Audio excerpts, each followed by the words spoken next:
Hello, my name is Mathieu Liénard, and welcome to part 2 of the last episode about using Amazon Echo to record a video conference hosted on Pexip Infinity onto a AWS S3 bucket.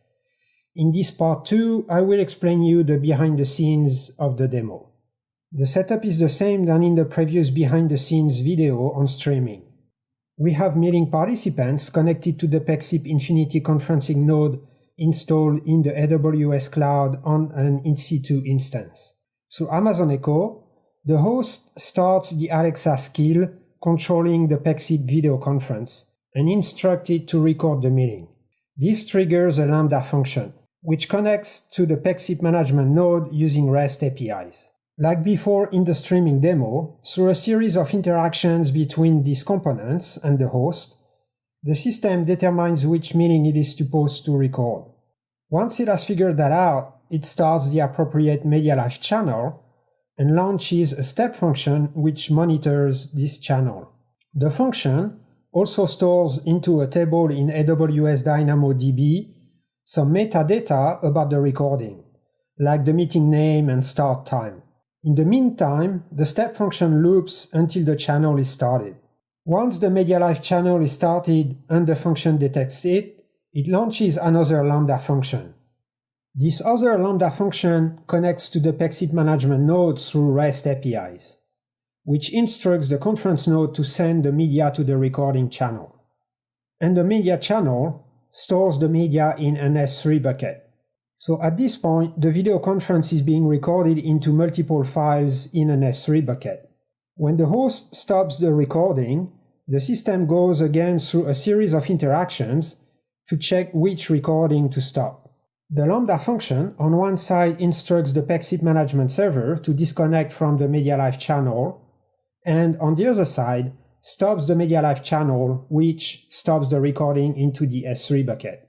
It also updates the metadata records about the meeting in the DynamoDB, like the recording end time. It launches the step function, which this time monitors the stop of the channel.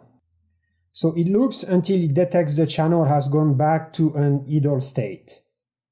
Once it has detected the channel is idle, the step function launches another Lambda function, which launches a media convert job to convert all the files corresponding to the recording into one MPEG-4 file.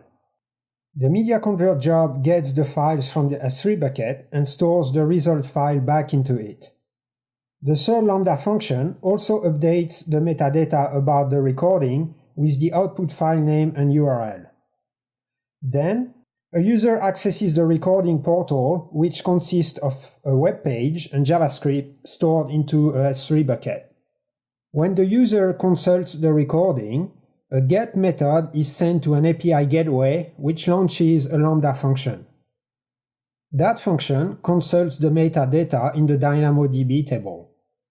The answer is provided back to the web page through the API gateway and presented back to the user, who is able to play the content from the S3 bucket.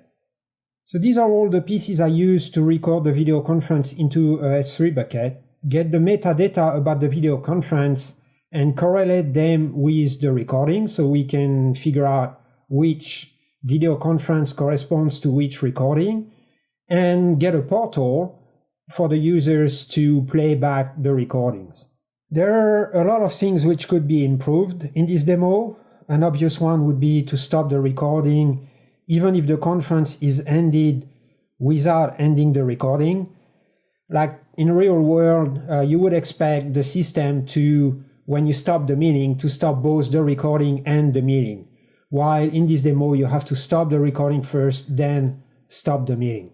The other one is when stopping the recording, not having to instruct the system which meeting you want to stop recording. In a way, you already said it an hour ago at the beginning of the meeting. The system will need to remember which meeting this particular Amazon Echo is currently controlling.